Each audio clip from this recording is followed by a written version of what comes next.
नमस्कार साथियों, उपदेष्टा के इस ऑनलाइन कार्यक्रम में आपका स्वागत है। ये हमारी CTET CDP की क्लास नंबर 16 है। आज का हमारा टॉपिक है राइट टू एजुकेशन एक्ट 2009, शिक्षा का अधिकार अधिनियम 2009। ये क्लासेस CTET के लिए तो है ही, साथ ही सभी स्टेट TET परीक्षाओं जैसे UTET, UPTET या राजस्थान की टेट परीक्षा हो, MP की हो, सभी स्टेट की टेट परीक्षाओं के लिए टीचिंग एलिजिबिलिटी टेस्ट के लिए ये क्लासेस उपयोगी रहेंगी। और जैसे KBS, TSSSB सभी प्रकार के टीचिंग एग्ज़ाम्स के लिए भी ये कक्षाएं उपयोगी हैं। चलिए हम आज का अपना टॉपिक शुरू करते हैं। ये कुछ चीज़ें हैं उपदेष्टा.com। तो जो RT हमारा आज का टॉपिक है, राइट टू एजुकेशन एक्ट, वो आता है ग्लोबलाइजेशन ऑफ प्राइमरी एजुकेशन, यानी कि प्राथमिक शिक्षा का सार्वभौमिकरण इसके अंडर में आता है। ठीक है, थोड़ा सा हम इसको देख लेते हैं कि ग्लोबलाइजेशन ऑफ प्राइमरी एजुकेशन क्या चीज़ है। A number of schemes and programmes has formulated by government to universalise primary education such that, बहुत सारे स्कीम्स और प्रोग्राम हमारी सरकार ने चलाए हुए हैं। क्या किस चीज़ के लिए? ताकि क्या किया जा सके, प्राथमिक शिक्षा का सार्वभौमिकीकरण किया जा सके। उसमें जैसे कि बहुत सारी स्कीम्स हैं, जैसे कि ऑपरेशन ब्लैक बोर्ड, DPEP, सर्व शिक्षा अभियान, मिड डे मील स्कीम, इसी कार्यक्रम के अंतर्गत चलाए जाते हैं। उसी में ही आता है राइट टू एजुकेशन एक्ट, यानी कि शिक्षा का अधिकार अधिनियम 2009, इस नाम से इसको जाना जाता है। इसमें देखिए दो चीज़ों पे मुख्यतः फोकस किया गया था। फ्री एंड कंपलसरी एजुकेशन, यानी कि मुफ्त, यानी कि फ्री, ठीक है, और कंपलसरी अनिवार्य,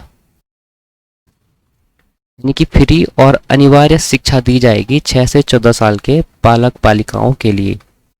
यानी कि फर्स्ट क्लास से 8th क्लास तक की शिक्षा क्या दी जाएगी? फ्री दी जाएगी और कंपलसरी दी जाएगी, यानी अनिवार्यतः ही दी जाएगी। वहीं जो डिसेबल होते हैं, यानी कि जो दिव्यांग बच्चों के लिए 6 से 18 साल की शिक्षा फ्री दी जाएगी, जो कि किस एक्ट के तहत है? RPWD एक्ट, यानी कि right of person with disability. ठीक है, तो ये दो चीज़ें शिक्षा राइट टू एजुकेशन में मुख्यतः फोकस की गई हैं। अब हम देख लेते हैं कि कैसे कैसे हमारे संविधान में इसको जोड़ा गया। 12 दिसंबर 2002 को 86, यानी कि 86वां संविधान संशोधन 2002 में हुआ। ठीक है, इस पे क्या जोड़ा गया? पार्ट 3, संविधान के पार्ट 3 में आर्टिकल 21A जोड़ा गया। आर्टिकल 21A क्या है? फंडामेंटल राइट्स है, मौलिक अधिकार है। ठीक है, तो जिसमें क्या कहा गया कि 6 से 14 साल के बालक बालिकाओं को या कक्षा 1 से कक्षा 8 तक के सभी छात्रों को फ्री एंड कंपलसरी एजुकेशन दी जाएगी। और ये हमारे संविधान में कब जोड़ा गया? 86 संविधान संशोधन के बाद, कॉन्स्टिट्यूशन अमेंडमेंट 2002, संविधान के पार्ट 3 और आर्टिकल 21A में ये बात जोड़ी गई। और साथ ही आप ध्यान रखिएगा कि भारत 135वां देश बना जिसने एजुकेशन को क्या बनाया? फंडामेंटल राइट बनाया, यानी कि मौलिक अधिकार बनाया। उसके बाद हम देखते हैं कि 4 अगस्त 2009 को ये बिल लोकसभा में पारित हुआ था, पर ये लागू कब हुआ? 1 अप्रैल 2010 से पूरे भारत में राइट टू एजुकेशन, यानी कि शिक्षा का अधिकार अधिनियम लागू हो गया था, जम्मू और कश्मीर को छोड़ के, जो कि बाद में जम्मू और कश्मीर में भी लागू कर दिया गया।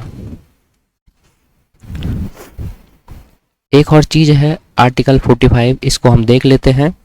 ये राज्य के नीति निदेशक सिद्धांत, इसके अंडर में ये लागू किया गया। पार्ट 4 है हमारे संविधान के, पार्ट 4 में आर्टिकल 45 है 1950 में।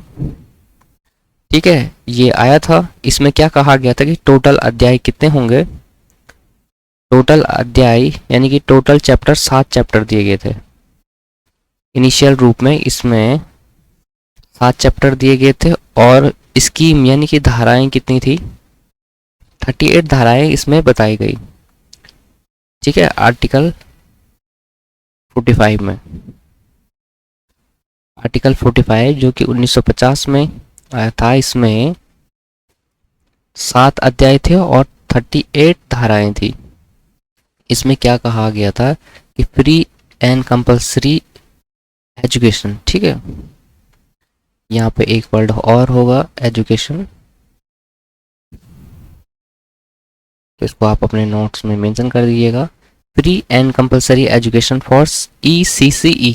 ECCE क्या है, अर्ली चाइल्डहुड केयर एजुकेशन, यानी कि 3 से 6 साल के बालक बालिकाओं के लिए फ्री एंड कंपल्सरी एजुकेशन।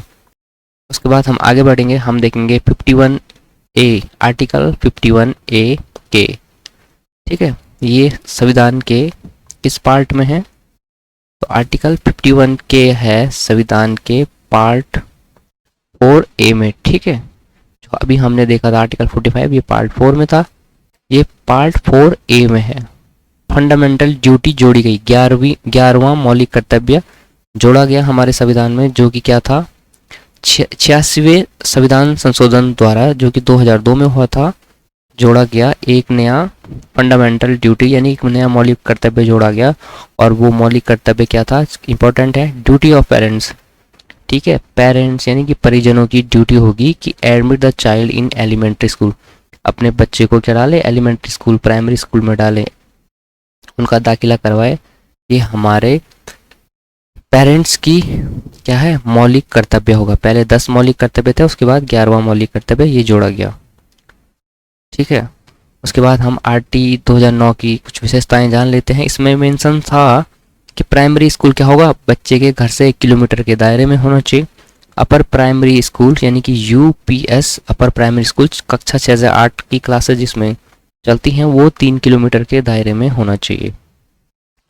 अच्छा, RT में क्या बताया गया था, नंबर ऑफ टीचर किस हिसाब से होने चाहिए, 40:1 से ज़्यादा ना हो, यानी कि 40 बच्चों पे कम से कम एक टीचर तो होना ही होना चाहिए। क्लास 1 to 5 में, ठीक है, एक कक्षा 1 से 5 तक के स्कूल के लिए कि 30 बच्चों पे कम से कम एक टीचर तो होना ही चाहिए। जहाँ पर छात्र संख्या 0 से 60 के बीच में है, वहाँ पर 2 टीचर होने अनिवार्य हैं। और जहाँ पर 100 से अधिक स्टूडेंट है, वहाँ पर एक हेड मास्टर, हेड टीचर होना आवश्यक है।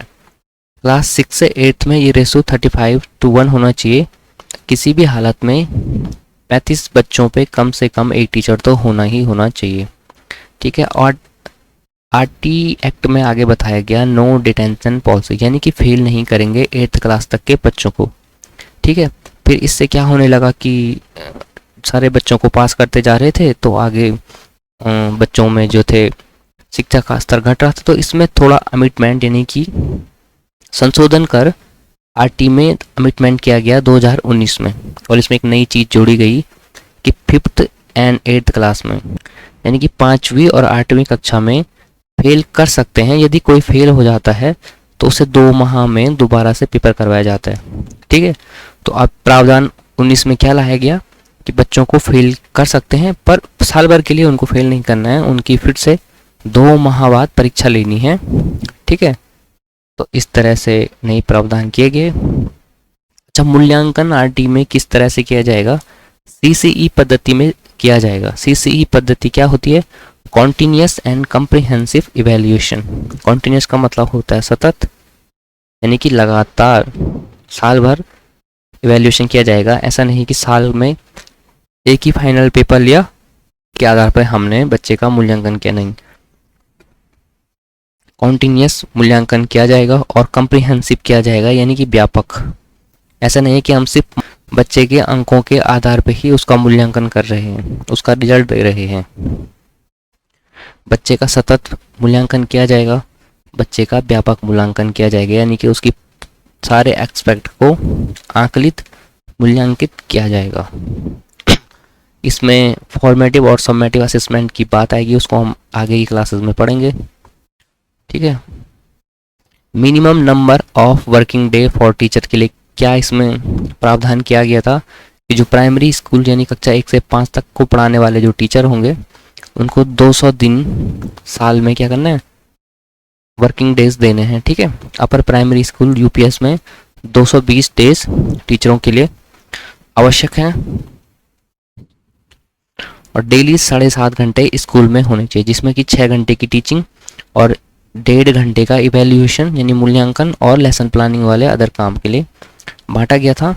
और पर वीक 7.5 घंटे को हम 6 से गुणा करेंगे तो 45 घंटे हो जाएंगे। ठीक है, तो हफ्ते में 45 घंटे होने चाहिए, जिसमें कि including preparing hour of lesson plan. तो लेसन प्लानिंग यानी कि पाठ योजना तैयार की जाती है, जो कि आपने अपने बीएड या टीचिंग ट्रेनिंग प्रोग्राम के दौरान भी बनाए होंगे। इन पे भी हम फिलहाल बाद में डिटेल में चर्चा करेंगे।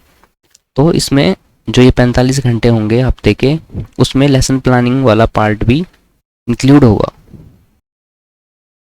Non admitted child to be admitted to an age appropriate class, यानी कि कोई बच्चा माना स्कूल नहीं जा रहा था अब तक, तो उसको उसी की एज के अकॉर्डिंग क्लास में डाला जाएगा। ऐसा नहीं कि कोई बच्चा 6 साल का है या कोई बच्चा 8 साल का है, उसको आप पहली ही कक्षा में एडमिशन दे रहे हो, नहीं। अगर कोई बच्चा 8 साल का है तो उसको तीसरी कक्षा में ही एडमिशन दिया जाए। कोई अगर 10 साल का है तो उसको 5वीं कक्षा में एडमिशन दिया जाए उसकी एज के अकॉर्डिंग। तो जब बच्चा 6 साल का होता है तो प्रावधान है कि उसको फर्स्ट क्लास में एडमिशन दिया जाना चाहिए। तो इसी के अकॉर्डिंग हम आगे बढ़ते रहेंगे। तो जैसे 8 साल का कोई बच्चा है तो उसको तीसरी कक्षा में एडमिशन दिया जाएगा, चाहे वो अब तक स्कूल गया हो या ना गया हो। अच्छा, नॉन टीचिंग वर्क टीचरों के लिए क्या क्या इसमें बताए गए थे। तो non teaching work of a teacher, जनगणना के कार्य यानी कि सेंसस के कार्य टीचर करेंगे। डिजास्टर मैनेजमेंट यानी कि आपदा प्रबंधन,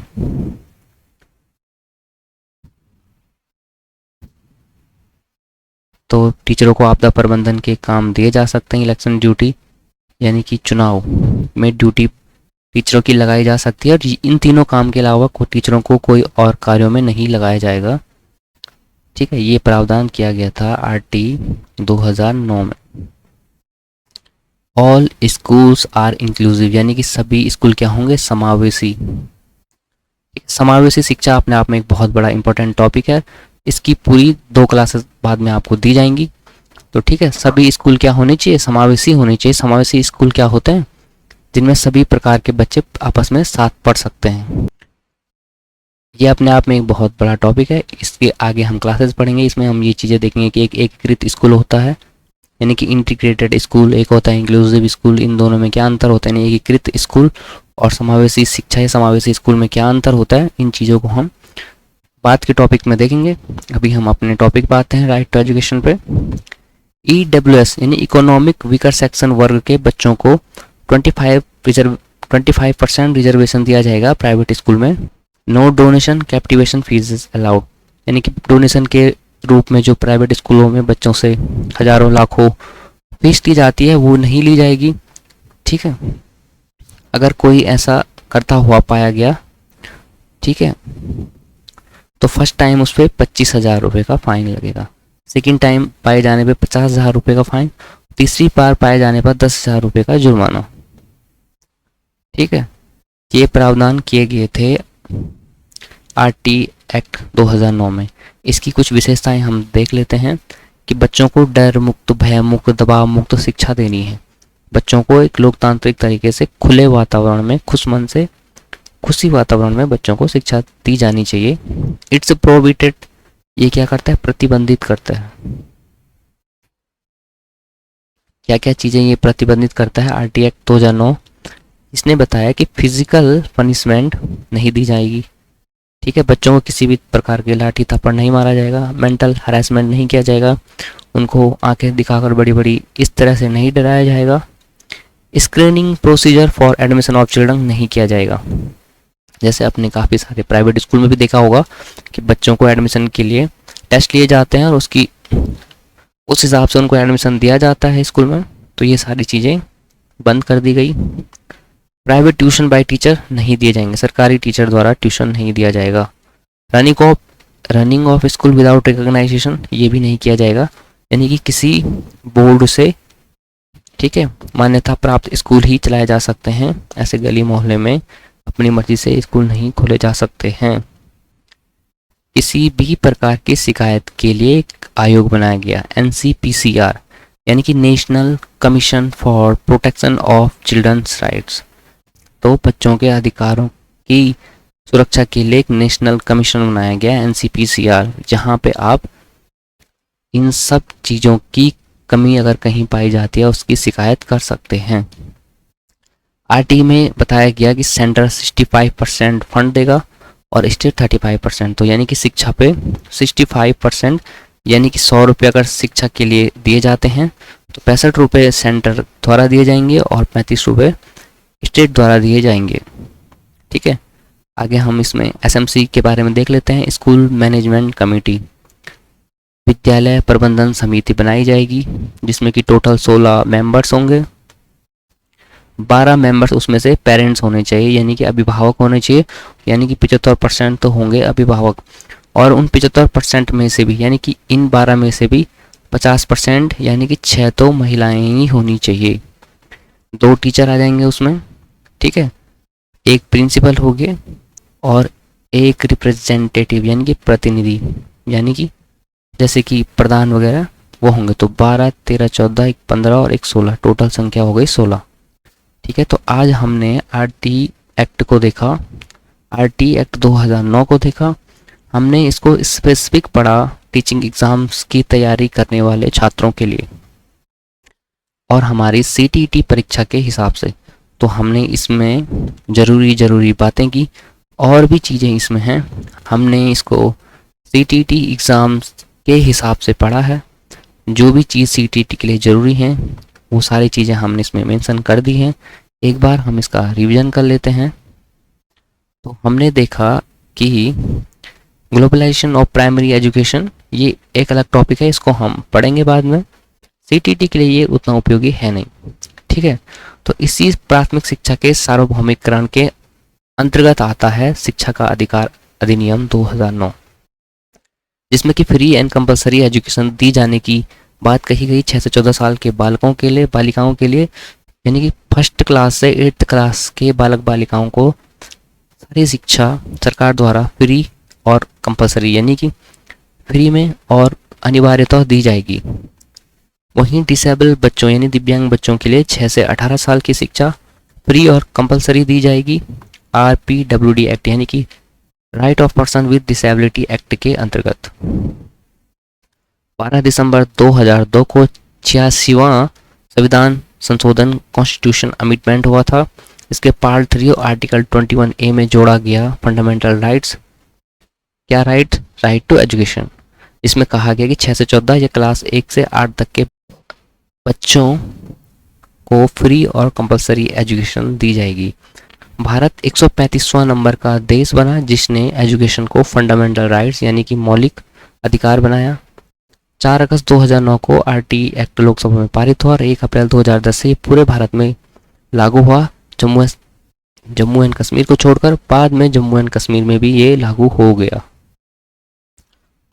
आर्टिकल 45 पार्ट 4 में है संविधान के, 1950 में आया, जिसमें कि 7 चैप्टर थे, 38 सेक्शन थे। आर्टिकल 45 की बात यहाँ पे चल रही है। फ्री एंड कंपलसरी एजुकेशन की बात की गई इसमें, और 3 से 6 साल के बालक बालिकाओं के लिए ECCE यानी कि अर्ली चाइल्डहुड केयर एजुकेशन की इसमें बात की गई। उसके बाद आर्टिकल 51A के को हमने देखा, जिसमें कि क्या कहा गया कि 86 कॉन्स्टिट्यूशन अमेंडमेंट संविधान संशोधन 2002 द्वारा इसे जोड़ा गया हमारे संविधान में। और अभी तक 10 मौलिक कर्तव्य थे, 11वां मौलिक कर्तव्य जोड़ा गया। वो मौलिक कर्तव्य क्या था कि पेरेंट्स की ड्यूटी होगी कि अपने बच्चे को एलिमेंट्री स्कूल में दाखिला दिलाएं।